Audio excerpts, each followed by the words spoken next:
National Reining Breeders' Classic Non-Pro Championship. 33 finalists will ride for one of the top 3 titles in the world of reining. And there's more than money and prizes at stake. There's passion. Okay, hold on.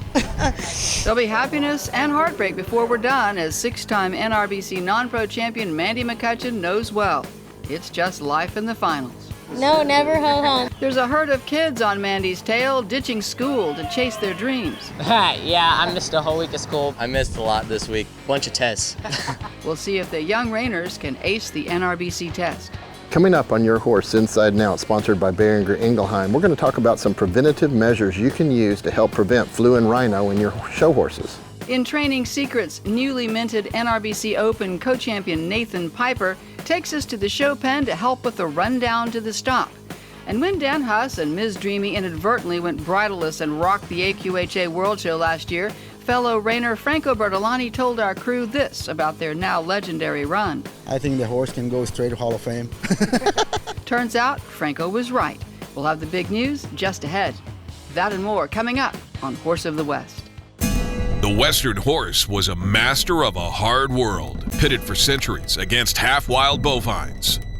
Ferocious predators, brutal weather, and the sheer size of the country they had to cover. Their descendants are still nimble, fast, and courageous, with a rock-solid disposition that makes them beloved the world over. In this next half hour, you'll see them in action here on Horse of the West. Welcome to the National Reining Breeders' Classic Non-Pro Championship. No rider in the history of reining, male or female, open or non-pro, has won more championship events than this woman, Hall of Fame member, $2 million rider, and $1 million owner, Mandy McCutcheon. Mandy's won the NRBC non-pro title a record 6 times. She has 2 horses qualified for this year's championship final. One of them is a mare named Party Night that Mandy missed the finals on at the big NRHA Futurity last year, but Mandy still believes this daughter of Gunner's Special Night has lots of ability. Sometimes it's just a matter of containing that ability, and I didn't have her ready at the Reining Futurity to contain that ability, and I had some penalties on her in the first round, and I didn't make it any further than that.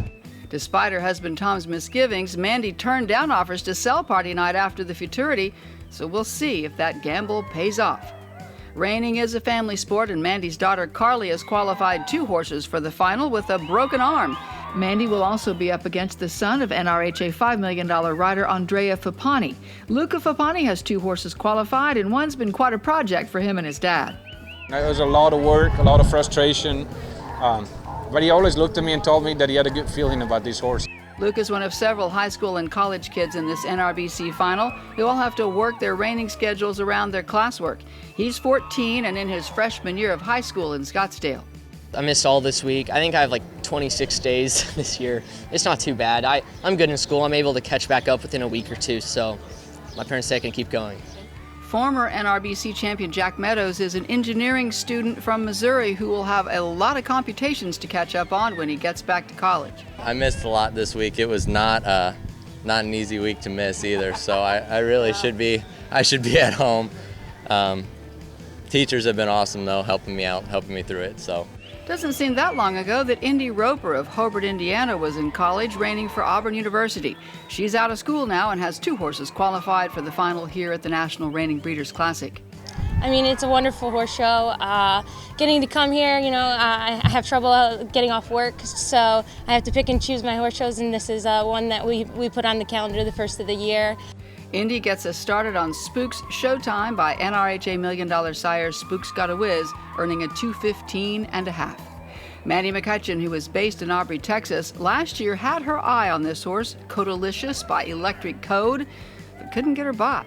Right before Tulsa this year, the owner was in town and said she was just going to take her home and not send her to the aged events this year, and I was like, that's crazy. A mare like that shouldn't just go home, she's such a nice horse, and so we worked out a deal and I bought her. Mandy's glad she did. She and Codalicious earn a 2:17 to move into first place. Here's another young rider, 15-year-old Jennifer Neudorf of Alberta, Canada, on the 6-year-old stallion Shining in Town by NRHA $1 Million sire Hollywood's Tinseltown. Jennifer swapped barrel racing for reining several years ago and has been doing well since. She won the Yellowstone Rookie Shootout here last year, but this is her first big derby and she handles it beautifully, earning a 2:17.5 to move ahead of Mandy McCutcheon. It was a lot of fun. I had a great time doing it. It's really fun. Shining in Town and all the other 6-year-olds here will be eligible for the NRBC again next year under new rules that will make 7-year-olds eligible for the 2020 NRBC and beyond. Last year, after this horse, Isn't She Perfect, won the Reserve NRHA Futurity Open Championship, open rider Cole Price said he didn't know whether he or the owner's son, non-pro Jack Meadows, would show the 4-year-old mare this season. But here at the NRBC, it's Jack in the saddle on this daughter of NRHA $2 Million sire, Walla Walla Whiz. So I got to steal her for this show. Really special mare. We've had her home since the futurity, and comes out just the same every day. Just a real sweetheart to be around. Everyone loves her in the barn. She's so sweet. Jack says he had a few rough spots he wishes he could go back in time and fix, but they still earn a 2:15.5 from the judges here in Katy to tie with Indy Roper and Spook Showtime. Here's Lane Colston on his second of 3 horses he has qualified, a paint named Me and Julio. They're not in the schoolyard, though, since 15-year-old Lane is taking a break from high school in Frankfort, Kentucky to ride here in Katy. My school's okay with it. They understand what I do. Lane and the 5-year-old son of Colonel's Night Special out of the big performer and producer Darlin's Not Painted have a few things Lane wants to work on, but they still come away with a 2:16. There's a bright future ahead for Lane and his new mount that just won the Cactus Classic under Mandy McCutcheon. He was really good for me for the second time I've shown him. Oh, Starry Night is up next with Gina Schumacher in the saddle. This is a 4-year-old mare by NRHA $2 Million sire Gunner's Special Night. Gina's only been riding this horse for about 10 days, but despite that, they were first in the go-round with a 2:23. So it's a new combination, you know, and I'm had a little bubble now, but she's really, really cool. So what's cool about her? What do you love about her? She stops huge, I think. She's the biggest stopper I've ever ridden and really on fire. Here in the final, Gina earns a 2:16.5 from the judges, which will put her in 3rd place.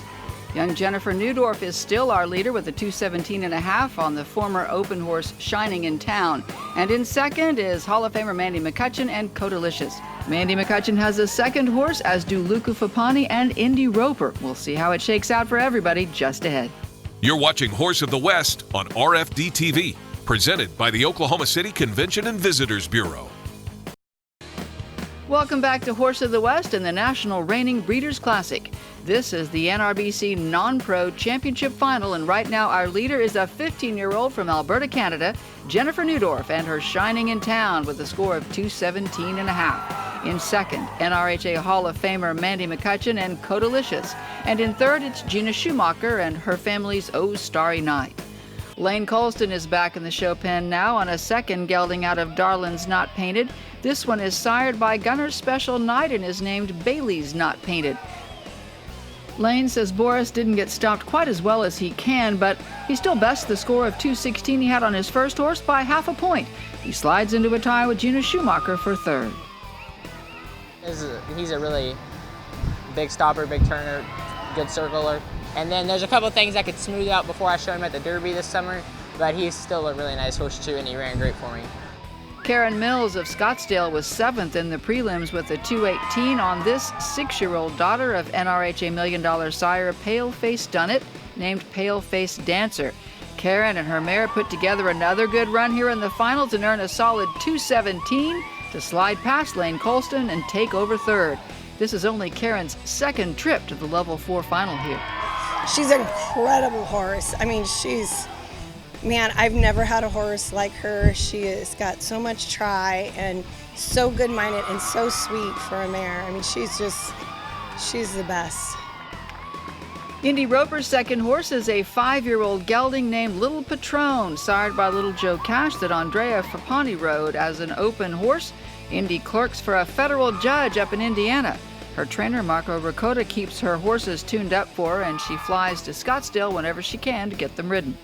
they're well-oiled machines, and he's a great trainer, and so he does a good job, you know, making them adapt to me. So I get to come to the horse shows, and they're ready to go. If I stay out of their way, they appreciate it. So less of me is more. The system seems to work. Indy and Little Patron earn a 2:17.5 to tie for the lead. Kylie Warren of Aurora, Oregon is riding a 5-year-old son of Gunner's Special Night named Lena's Shining Gun. He's the biggest goofball you've ever been around. He drives everybody crazy. Like when I was watching my video, he was pulling on my chap fringe, and he's just a character. But Kylie knew he had the potential to make the final here at NRBC. That's why I came all the way from Oregon, is I was hoping I was going to. So my horse is really big strided, so this is a perfect arena for him because he really can cover some ground. And then it's just fun, like all the activities and just getting to hang out, barbecue at the stalls and see everybody. It's a highlight. And a score of 2:17.5 makes it even better as Kylie Warren and Lena's Shining Gun move into a 3-way tie now for first place.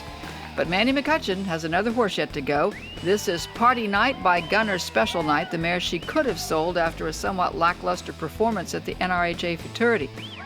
Well, I was just having a little trouble circling her, really. I mean, she's got a lot of stop and a lot of turn, and the circle was, she's just real quick, and she's quick-footed and quick-bodied, and she just needed to stay, I just needed to learn how to contain all that. Mandy especially credits help from assistant trainer Eduardo Salgado with helping her get things smoothed out on this 4-year-old, and it pays off. The word from the judges, a 2:19.5, which will break the logjam in first and move Mandy into sole possession of the lead. We're down now to 14-year-old Luca Fapani. He didn't have the ride he wanted on his first horse in this final, which he and his dad Andrea Fapani thought was actually the better of his 2 mounts. But Luca shakes it off and makes his second and final appearance in this NRBC non-pro final on board Sharp Dressed Spook by Spook's Got a Whiz. This is the horse Andrea wasn't certain was going to really come around for Luca, but he does in a big way here, marking a 2:19 to take the reserve NRBC non-pro championship. Luca wins levels 2 and 3 and nearly $30,000. It just feels so good because last year I showed at the NRBC, I showed at the Derby, I didn't make the finals both times, just ridiculous mistakes. And to come out this year, I was nervous for the 2 go-round shows, but to make the finals on both of them and show them both in the finals pretty well, it's a huge confidence booster for the rest of the year.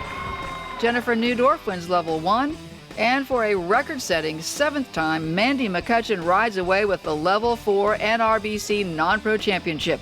She says it's a good thing. I needed to win some money just to get my motorhome home because my dad and I sat on the side of the road for 4 hours on the way down here and had to have it towed here. So after 15 years, it might be time for a new motorhome. Coming up, 2019 NRBC Open Code champion Nathan Piper has some tips on the rundown to the stop. That's just ahead on Horse of the West. Don't ride off. Your Horse Inside and Out with Dr. Joe Carter, sponsored by Beringer Ingelheim. Summer is horse show season, and everyone's always worried about their horse picking up a runny nose or a cough or getting sick at a horse show, and it's a legitimate concern, something that you should all think about and plan ahead for. You should talk to your local veterinarian about their recommendations for your specific area that might help lessen the chances of your horse, picking up a cough or a cold. 2 of the more common viruses that cause that are rhino and flu. We have common vaccines for these to prevent these respiratory diseases, but some common sense biosecurity measures you can do at home and on the road will help also lessen the chances of picking up something when you go to a big horse show facility that's had horses in and out of it. Remember, young horses are just like young kids going to a nursery. They're all going to come up with runny noses and a little fever and a cough every now and then. So you want to try and prevent this in your young horse. Particularly these 3-year-olds are now going into the futurity season. Disinfecting these stalls. Most of the major horse show facilities do a great job of biosecurity.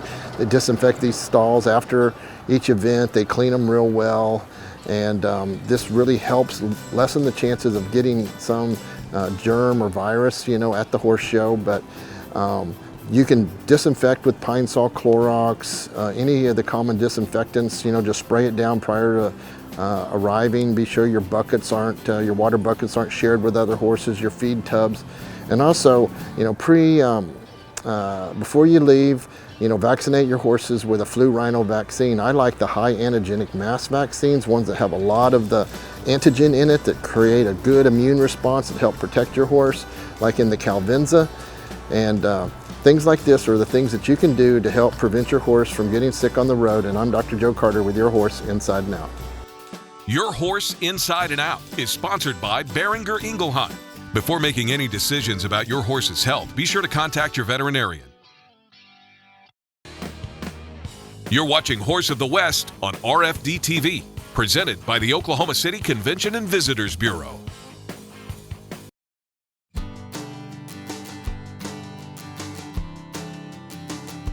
Today I'm going to talk about pushing one forward in the stop, which sounds a little counterintuitive, but it's a way for me to really get their shoulders and get that roundness I want in that stop where that front end is free and they pick their back up. So I started today with a 2-year-old so you can kind of see the beginning process of it. For me, when I push one out of a stop, I'm not going to say whoa, and I'm not going to take my legs out like a stop. It really is more of a downward transition for me and the horse. So even at a trot to a walk, if I'm trotting around these 2-year-olds, I want to be able to take a hold and him give his pole and walk into the bridle. That's the first step. And every time he lifts his back, I'll release and I'll go and do it again. So this one takes a while to get this solid in a horse, but what it'll do is just get them used to being taken a hold of in that stop, but keeping those shoulders up and that front end moving free. This is a 2-year-old. He already understands stop. He slides a little bit. He knows the word whoa. So now I'm ready to do my downward transitions, which become a stop. So if I'm loping along, I'll lope him around a little bit, let him get warmed up. Again, I'll start at just a slow lope for him to kind of get this figured out because this is new to him.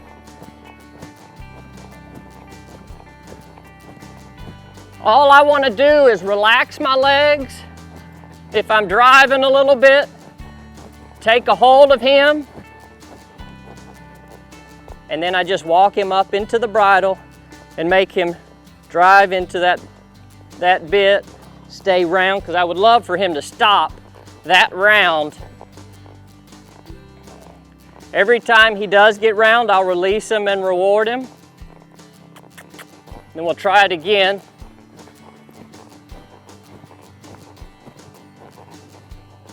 If he tries to stop, I'll let him rest. Maybe he wasn't as round as the finished product should be, but anytime they start thinking stop, I'll let him sit. I won't push him forward. As time goes on and he's very consistent stopping, then I'll ask for more. I'll ask for that stop and that roundness.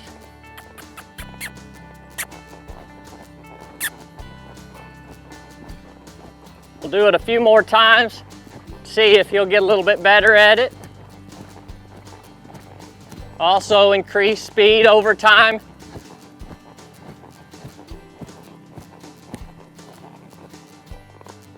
He's just a little bit on my hands. I just walk him forward and tell him to get soft and get round. I reward when he does get soft and round.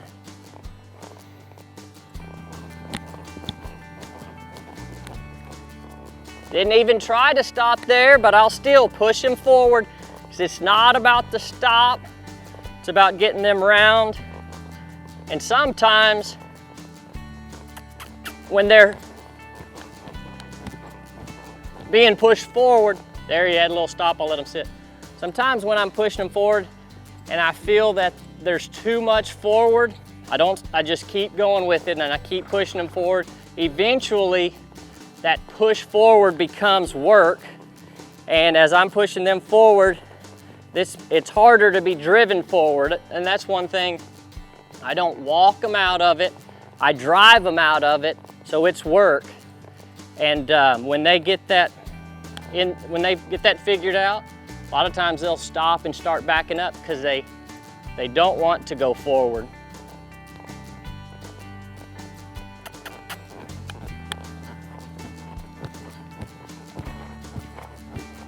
He's getting the hang of it a little bit at a slow lope, and I'll just add a little speed and see if